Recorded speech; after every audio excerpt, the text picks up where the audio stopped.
ITBP constable kitchen service notification में क्या लिखा हुआ है कि रिटन एग्जाम का सिलेबस क्या है।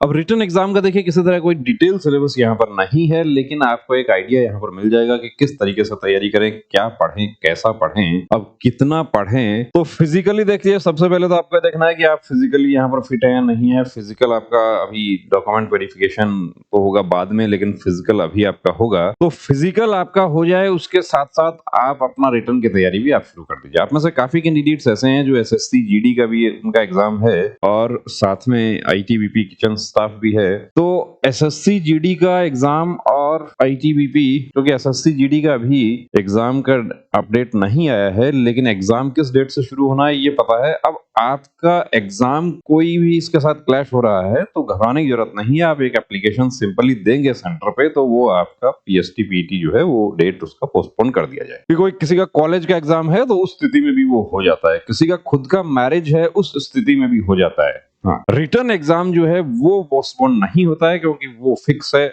और पीएसटी पीटी आपका, तो एक तो आप लोगों का जो डाउट ये था कि उसके साथ में कोई दूसरा एग्जाम आ रहा है तो क्या करें, एसएससी जीडी का उसके साथ में आ जाएगा तो क्या करेंगे, तो ये डाउट आपका क्लियर हो गया। एक सिंपल एप्लीकेशन आपको सेंटर पे देनी होती है, आप मेल भी कर सकते हैं, आप सेंटर पे जाके भी आप एप्लीकेशन देते हैं तो आपको एक आगे का डेट कोई भी मिल जाता है। अब देखिए यहाँ पर कि रिटर्न एग्जाम जो है वो अभी तो सारे एग्जाम ऑनलाइन हो रहे हैं, तो आईटीबीपी ओएमआर बेस्ड क्यों करवाना चाहती है। वो आईटीबीपी का अपना खुद का मैनेजमेंट है, वो क्या करवाएं क्या नहीं करवाएं, वो ओएमआर बेस्ड करवाते हैं। तो आप ओएमआर की प्रैक्टिस कीजिए, वो ऑनलाइन भी करवा सकते हैं, तो आप साथ में ऑनलाइन की भी प्रैक्टिस कीजिए। नहीं, ऑफलाइन ऑनलाइन मोड दोनों की आपको प्रैक्टिस करके जाना है। अब 50 नंबर का जो रिटन एग्जाम होगा उसका किस तरीके से देखिए बताया गया है, उसके बारे में जनरल अवेयरनेस जीके 15 क्वेश्चन होंगे। तो 15 क्वेश्चन जो है उसमें से देखिए आपको यहाँ बता देता हूँ कि जो पिछले पेपर्स हैं उसके यदि हम बात करें तो किस तरीके के क्वेश्चंस आपको मिल सकते हैं। कि यहाँ हम देख सकते हैं कि जो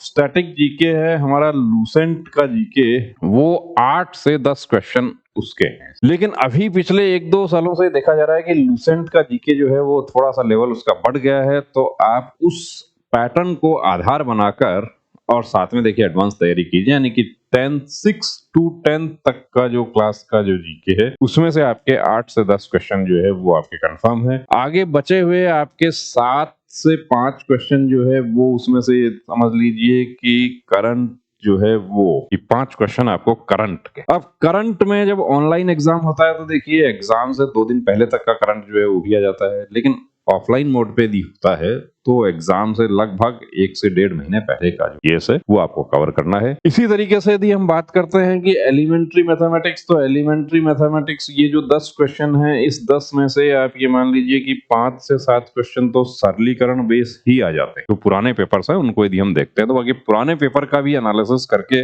आपके लिए वीडियो बहुत जल्द लेकर आ रहे हैं। तो सिंप्लीफिकेशन आपको बहुत अच्छे से करना है। अर्थमेटिक जो है परसेंटेज है, उसमें समय, काम, रेलगाड़ी, ये इस तरह चाल, दूरी, ये इस तरीके जो क्वेश्चंस हैं वो आप अच्छे से कवर करके जाते हैं, आपकी बात बन जाती है। सिंपल क्वेश्चन देखिए पहले तो इस तरीके के भी आए हुए हैं, लेकिन अब इतना सिंपल वो नहीं आए। एसएससी जीडी वाला जो है, क्या उसको आधार लेकर आप तैयारी कर सकते हैं, कुछ कैंडिडेट्स ने जानना चाहा था। बिल्कुल एसएससी जीडी वाले को आप आधार बनाकर तैयारी कीजिए। आप लेवल जो है वो एसएससी जीडी से कुछ कम ही रहेगा, उससे ऊपर नहीं जाएगा। इसी तरीके से हम बात करें कि रीजनिंग की बात करते हैं, 15 क्वेश्चन, तो वो 15 क्वेश्चन भी उसमें कोडिंग डिकोडिंग का जो है वो बेस, इंग्लिश अल्फाबेट्स जो है उनका बेस आपको अच्छे से बनाना है। डायरेक्शन है, इसके अलावा उसमें रिलेशन, ब्लड रिलेशन वाले, यानी कि उसको आप अच्छे से कवर कर लेते हैं तो आप ये समझ लीजिए कि यहाँ 15 में से 15 भी बहुत सारे कैंडिडेट्स जो है वो उठा ले। हिंदी या इंग्लिश वही एसएससी जीडी वाला जो पैटर्न है उस पर आप तैयारी कीजिए। मॉक टेस्ट ज्यादा से ज्यादा लगाने की कोशिश करें। कुछ हमारे साथियों ने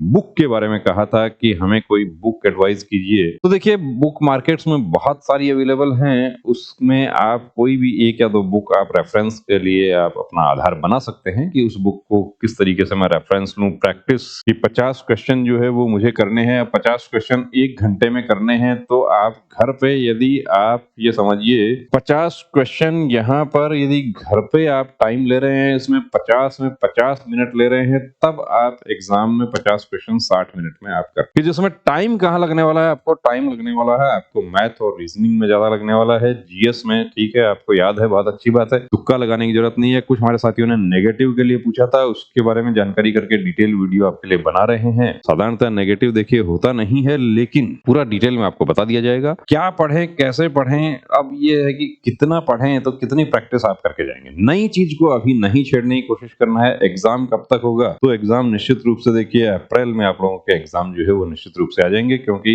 एसएससी जीडी का जो फिजिकल शुरू होगा उससे पहले पहले ये भर्ती कंप्लीट कर लेनी है आईटीबी। तो उसके अकॉर्डिंग आप अपनी तैयारी में जुट जाइए, और आपका कोई डाउट है कोई प्रश्न है तो आप शेयर कर सकते हैं। जय हिंद।